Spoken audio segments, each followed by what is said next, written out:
اعوذ باللہ من الشیطان الرجیم بسم اللہ الرحمن الرحیم۔ اس سے پہلے کہ ہم آگے بڑھیں، جو آخری مضمون آیا تھا، جو آیات ہم پڑھ چکے ہیں، ان کے ضمن میں ایک وضاحت ضروری ہے۔ یہ جو ہم نے ابھی دیکھا کہ اس بستی کے لوگ تین قسم کے تین حصوں میں منقسم ہو گئے تھے۔ ایک وہ لوگ جو گناہ میں بڑھے جا رہے تھے، ایک وہ کہ جو خود گناہ تو نہیں کر رہے تھے لیکن روک بھی نہیں رہے تھے، اور ایک وہ کہ جو گناہ سے خود بھی مجتنب تھے اور نہی عن المنکر کا فریضہ آخری وقت تک سر انجام دے رہے تھے۔ صراحت کے ساتھ یہاں جو فرمایا گیا کہ ہم نے بچایا کس کو، فَأَنْجَيْنَا الَّذِينَ يَنْهَوْنَ عَنِ السُّوءِ، بچایا ہم نے ان کو کہ جو روک رہے تھے بدی سے، وَأَخَذْنَا الَّذِينَ ظَلَمُوا بِعَذَابٍ بَئِيسٍ، اور ہم نے پکڑ لیا ان لوگوں کو جو گناہ میں ملوث تھے ایک بہت ہی برے عذاب میں ان کے نافرمانی کی وجہ سے۔ اس سے بعض حضرات نے ایک نقطہ نکالنے کی کوشش کی ہے، اور وہ یہ ہے کہ ایک گروہ کے بارے میں صراحت کے ساتھ آ گیا کہ اس کو بچا لیا، وہ لوگ جو نہی عن المنکر کر رہے تھے۔ ایک گروہ جس کے بارے میں صراحت سے کہا گیا کہ اس پر عذاب آیا، وہ ہے جو گناہ میں ملوث تھے۔ گویا کہ درمیانی گروہ جو ہے اس کے بارے میں یہاں سکوت اختیار کیا گیا ہے۔ ان کو ایک طرح سے امید دلائی جا رہی ہے کہ جو لوگ گناہ سے مجتنب رہیں گے، اگر وہ خود گناہ میں ملوث نہیں ہوئے ہیں تو اس عذاب سے کہ دنیا میں آتا ہے اس سے وہ بچا لیے جائیں گے۔ اور یہ بہت بڑی غلط فہمی ہے۔ یہ ایسی ہی بات ہے جیسے کہ میں نے آپ کو بتایا تھا سورہ مائدہ کے پڑھتے ہوئے کہ جو آیت مبارکہ تھی کہ علیکم انفسکم لا یضرکم من ضل اذا اہتدیتم، تو حضرت ابوبکر رضی اللہ تعالیٰ عنہ کو خطبہ ارشاد فرمانا پڑا کہ لوگوں تم اس آیت سے بالکل غلط نتیجہ نکال رہے ہو۔ اس کا یہ مطلب نہیں ہے کہ دعوت اور تبلیغ اور امر بالمعروف اور نہی عن المنکر تمہاری ذمہ داری نہیں ہے، بلکہ مطلب یہ ہے کہ تم اپنا سب کچھ کر لو، زور لگا لو سمجھانے کا، امر بالمعروف کا، نہی عن المنکر کا، پھر بھی اگر کچھ لوگ اڑے رہیں کفر پر اور گناہ پر تو پھر تم پر کوئی وبال نہیں ہے۔ اصل مفہوم یہ ہے، لیکن اس سے انسان جو ہے چاہتا ہے ذمہ داری سے فرار، تو اس کے لیے جہاں کہیں بھی اسے بہانہ ملتا ہے اس قسم کے وہ نقطے تراشتا ہے۔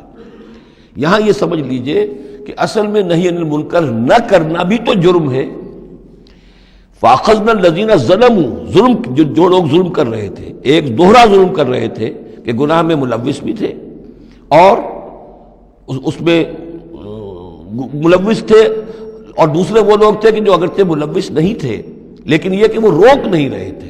نہ روکنے کا جرم جو ہے یہ تو موجود ہے۔ اگر نہی عن المنکر فرض ہے، اگر یہ ذمہ داری ہے، تو نہ روکنا جو ہے یہ خود اپنی جگہ پر ایک جرم ہے۔ اس کے لیے میں آپ کو اصل میں ایک حدیث سنا دینا چاہتا ہوں، جو حدیث اس معاملے میں سمجھتا ہوں کہ آخری اور نص قطعی کی حیثیت رکھتی ہے۔ اور یہ حدیث جو ہے مولانا اشرف علی تھانوی رحمۃ اللہ علیہ نے خطبات جمعہ جو مرتب کیے ہیں ان میں اس حدیث کو شامل کیا ہے، اور یہ حدیث قدسی ہے۔ اوحى اللہ عز وجل الی جبرائیل علیہ الصلوۃ والسلام ان اقلب مدینہ کذا وکذا باہلھا، اللہ تعالیٰ نے وحی کی حضرت جبرائیل کو کہ فلاں فلاں شہروں کو پلٹ کر دو، الٹ دو، جیسے کہ عمورہ اور صدوم کے شہروں کے بارے میں حکم آیا۔